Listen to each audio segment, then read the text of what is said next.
Salam, selamat siang. Perkenalkan, nama saya Jovita Epahoy, NIM 3124052, Program Studi Pendidikan Biologi, Fakultas Keguruan dan Ilmu Pendidikan, Universitas Kristen Widawacana Sumba, kelas B.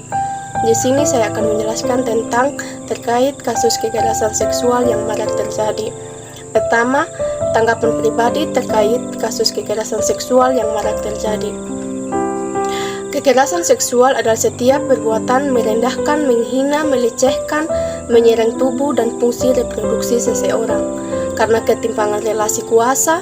Menurut Komnas Perempuan, ketimpangan relasi kuasa atau gender adalah pengetahuan ekonomi atau penerimaan masyarakat status sosialnya untuk mengendalikan korban. Kekerasan seksual dapat terjadi di mana saja dan kapan saja, termasuk salah satunya di lingkungan kampus yang seharusnya menjadi tempat menuntut ilmu yang aman dan nyaman, justru menjadi salah satu tempat penyumbang terjadinya kekerasan seksual.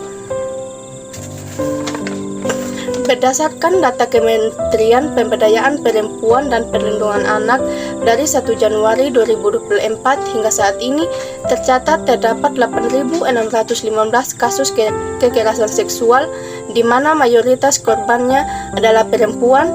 Kekerasan seksual dan pelecehan seksual adalah dua bentuk pelanggaran serius yang seringkali saling terkait dan bisa merusak martabat dan kesejahteraan korban. Pelecehan seksual dapat berupa pelecehan verbal maupun fisik. Pelaku pelecehan seksual sendiri tidak mengenal usia dan siapapun orangnya.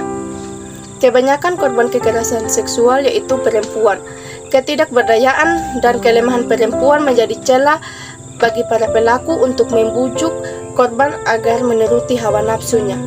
Perempuan tidak ingin melapor kepada pihak yang berwenang karena takut terhadap ancaman pelaku dan stigma negatif dari masyarakat.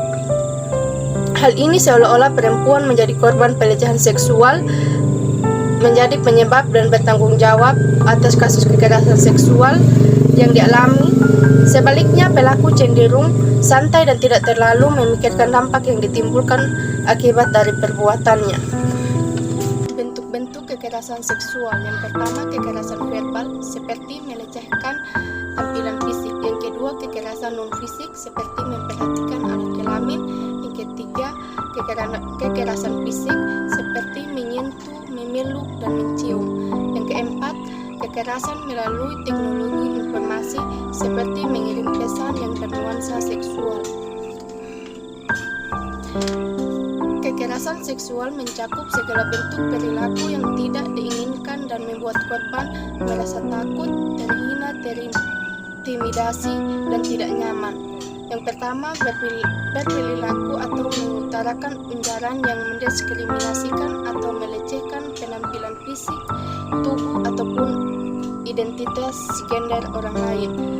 Lelucon, seksis, siulan, dan memandang bagian tubuh orang lain dengan cara atau tujuan yang tidak sopan. Yang kedua, menyentuh, mengusap, meraba, memegang, dan menggosokkan bagian tubuh pada area pribadi seseorang tanpa persetujuan. Yang ketiga, mengirimkan lelucon, foto, video, audio yang bernuansa seksual tanpa persetujuan. Yang keempat, menguntit, mengambil, dan menyebarkan informasi pribadi termasuk gambar seseorang tanpa persetujuan.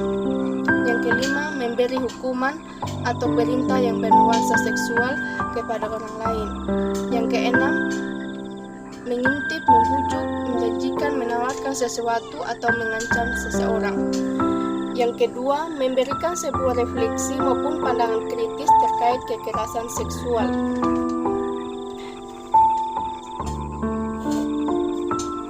Kekerasan seksual adalah masalah serius yang mencerminkan ketidakadilan gender dan penyalahgunaan kekuasaan dan bentuk pelanggaran hak asasi manusia yang serius.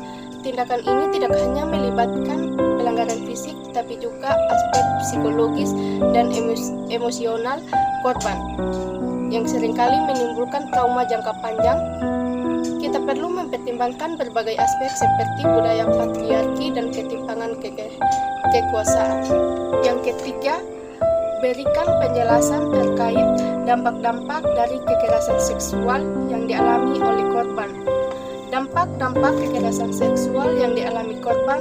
Yang pertama, dampak emosional dan psikologis. Korban pelecehan seksual sering merasa cemas, stres, atau depresi dan bisa mengalami trauma jangka panjang.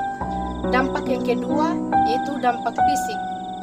Tidak hanya berdampak pada mental, tetapi juga dapat mempengaruhi fisik.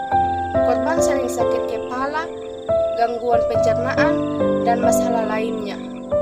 Dampak yang ketiga yaitu trauma. Akan membuat korban tidak percaya diri dan tidak bisa menjalin relasi baik dengan orang lain, perilaku gelisah, dan kehilangan keterampilan untuk perkembangannya. 4. Berikan pendapat terkait langkah-langkah dan upaya penanganan kasus kekerasan seksual sebagai bentuk kampanye anti kekerasan seksual.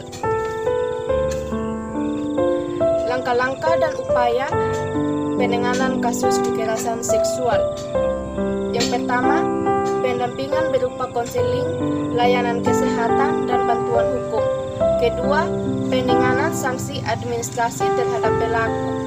3. Pemulihan korban dengan tindakan medis, terapi fisik, psikologis, serta bimbingan. Yang keempat, membentuk satgas. Yang kelima, menyediakan layanan pelaporan. Yang keenam, menyediakan untuk penyandang disabilitas. Yang ketujuh, meningkatkan kesadaran publik seperti melakukan kampanye edukasi.